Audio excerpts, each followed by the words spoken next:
Cleveland, Ohio, 18 de diciembre de 1867. El amanecer se abría paso entre nubes grises, y el frío calaba hasta los huesos. John D. Rockefeller se despertó con el corazón acelerado, no por el clima ni por los negocios que lo esperaban en Nueva York, sino por una sensación que no lograba identificar. Algo no encajaba. Se levantó, se vistió con rapidez y mientras ajustaba el nudo de su corbata frente al espejo, pensó en lo que estaba por venir. Tenía 28 años, y aunque aún no era el magnate que dominaría el mundo del petróleo, ya se movía con ambición por los pasillos del poder económico. La reunión que lo esperaba en Nueva York podía cambiarlo todo. El coche que lo llevaría a la estación lo esperaba en la calle. El conductor, un hombre mayor con manos temblorosas, lo saludó con una sonrisa nerviosa. ¿Listo para el viaje, señor Rockefeller? John asintió. Subió al carruaje y se acomodó. El trayecto debía durar 20 minutos. Tenía tiempo de sobra. O eso creía. A los 10 minutos de camino, el coche comenzó a sacudirse. Un ruido metálico, seco, rompió el ritmo de las ruedas. El conductor detuvo el carruaje. Algo no va bien, señor. Creo que una de las ruedas está floja. Rockefeller bajó, impaciente. Miró el reloj. Aún quedaban 30 minutos para la salida del tren. ¿Puede arreglarlo?, preguntó. El hombre asintió, pero sus manos temblaban más que antes. El frío, la edad, la presión, todo jugaba en contra. Mientras el conductor intentaba ajustar la rueda, Rockefeller caminaba en círculos. Pensaba en la reunión, en los papeles que había preparado, en el equipaje que ya había enviado a la estación. Todo estaba listo, todo menos él. La ansiedad crecía en su pecho como una bola de nieve rodando cuesta abajo. Pasaron 15 minutos.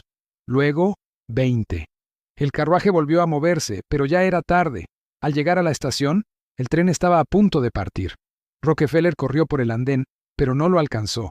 Lo vio alejarse como una promesa que se escapa entre los dedos. «Maldita sea», murmuró. «Ni siquiera tengo mi maleta».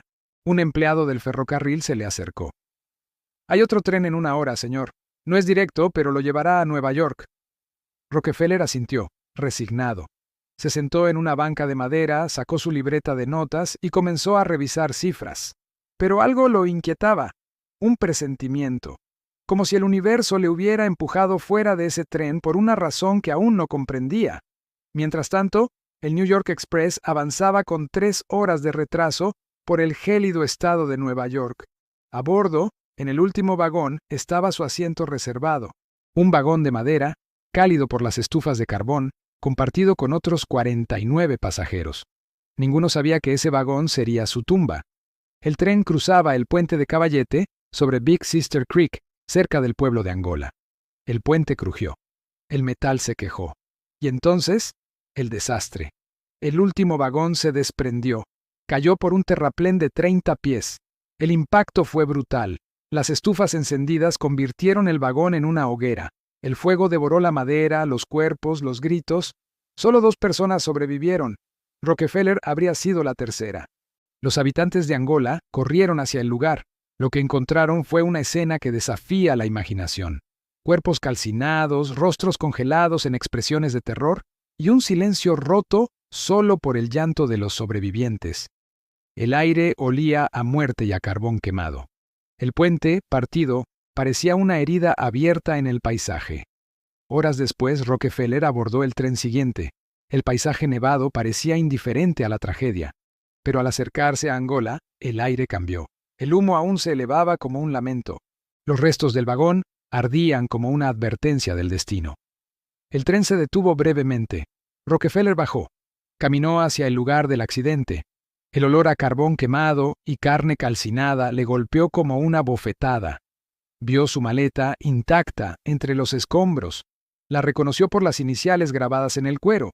J.D.R. Se quedó inmóvil. No podía apartar la mirada. Un trabajador del ferrocarril se le acercó y le dijo: «¿Está usted bien, señor?». Rockefeller respondió con voz quebrada: «Ese era mi vagón». De regreso al tren, con las manos temblorosas, escribió un telegrama a su esposa, Laura. No usó florituras ni palabras grandilocuentes. Solo escribió: «Gracias a Dios estoy ileso». Pero en esas 6 palabras se encerraba una epifanía. El joven empresario comprendió que su vida había sido salvada por un capricho del tiempo. y esa conciencia lo acompañaría siempre. Esa noche, en su habitación de hotel en Nueva York, no pudo dormir.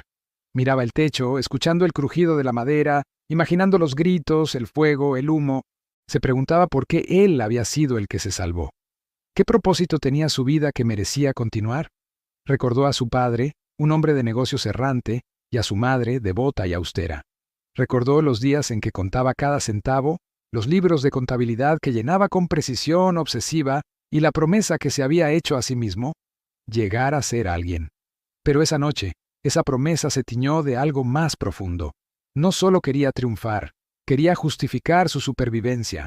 El horror de Angola no solo dejó cenizas y luto, también provocó reformas en la industria ferroviaria. Se cuestionó el uso de vagones de madera, la seguridad de los puentes y la falta de protocolos ante incendios. Las familias de las víctimas exigieron justicia, y aunque muchas preguntas quedaron sin respuesta, el país entero despertó a la necesidad de proteger la vida humana por encima de la eficiencia. Pero más allá de los informes y las reformas, quedó el recuerdo. El recuerdo de una noche en la que el destino se mostró cruel y arbitrario, en la que un hombre, por llegar tarde, vivió, y en la que otros, por llegar a tiempo, murieron. Rockefeller nunca olvidó esa noche, y quizás en cada paso que dio hacia la cima, llevaba consigo el peso invisible de los que no llegaron. Porque hay momentos en que el destino no se explica, solo se acepta. Y en ese puente roto, bajo el cielo de diciembre, la historia susurró su lección más amarga. Años después, ya convertido en el hombre más rico del mundo, Rockefeller aún hablaba de aquella noche con voz baja. No lo hacía en público ni en discursos. Lo hacía en cartas, en confidencias, en silencios. Decía que Dios le había dado una segunda oportunidad, que cada dólar que ganaba debía tener propósito, que la filantropía no era caridad, sino redención. En su escritorio guardaba el telegrama original. El papel amarillento, con la tinta apenas legible, decía: «Gracias a Dios estoy ileso». Lo miraba en días de duda. Lo tocaba como quien toca una reliquia, porque en ese mensaje estaba todo. El miedo, la gratitud, la promesa. El horror de Angola quedó registrado en los periódicos, en los archivos, en las estadísticas. Pero en la vida de Rockefeller fue más que un accidente. Fue el punto de inflexión, el momento en que comprendió que el tiempo no espera, que la fortuna es frágil y que el destino puede cambiar en un suspiro. Y así, cada decisión que tomó después, cada empresa que fundó, cada cheque que firmó, llevaba la sombra de ese vagón ardiente.